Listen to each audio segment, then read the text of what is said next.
Hello, I'm Rena, and I wanted to do something a little bit fun with you today, which is conceptualize how we can design a publicly funded, large scale microbiome database.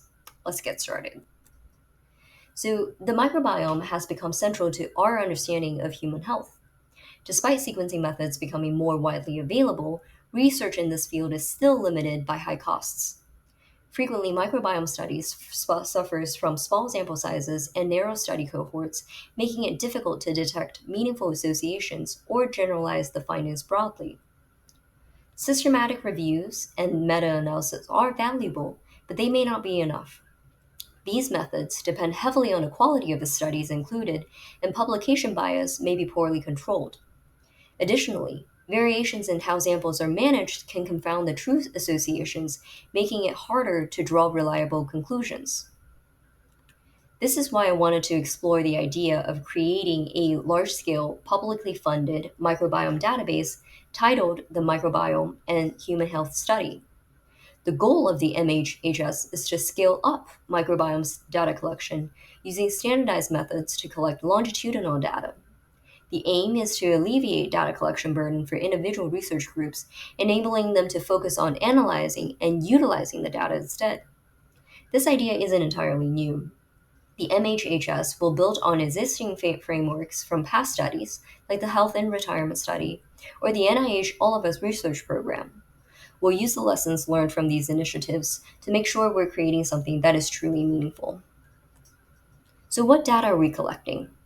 The MHHS database will have four primary domains, starting with socio-demographic information. This will include basic information such as race, ethnicity, sex, highest educational attainment, etc.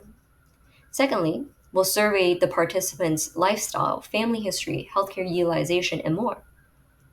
With the participants' consent, we'll link their electronic health records to our database. Last and most importantly, we will obtain biosamples to be sequenced. This study will roll out in phases. In phase 1, we'll start by enrolling non institutionalized adults aged 18 and up, and in phase 2, we'll expand the cohort to include children with a special emphasis on infants so that we can track key developmental changes as they age. Our cohort sampling will be representative, and we will oversample groups that are more likely to drop out to reflect the US Census. To enroll participants, we'll partner with academic and healthcare institutions nationwide.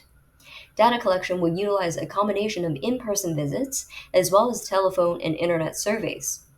Lastly, mobile units will be deployed in rural areas with limited healthcare access. Biosample collection will take place once every 4 years.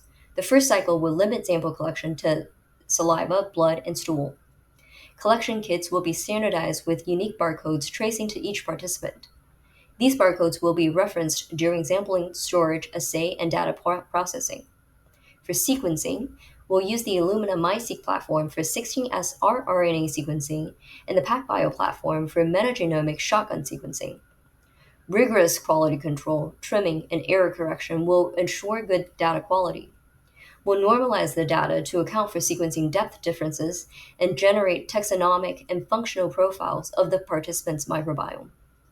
With rapid technological advancements, it's highly likely that new and improved methods will emerge.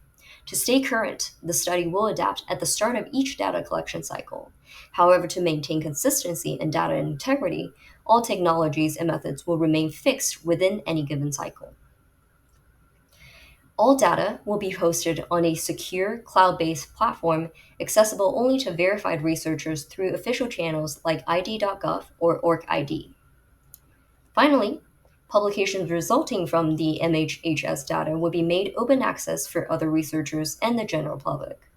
This open access policy will promote collaboration across regions and allow community leaders to craft evidence based practices. In this presentation, we examined potential components of a large publicly funded microbiome study linking directly with health outcome and other health determinants. The goal of a database like this is to overcome key challenges in microbiome studies and to provide equitable access to valuable data for researchers of all experience levels and backgrounds. And here are my references. Thank you for listening to my presentation.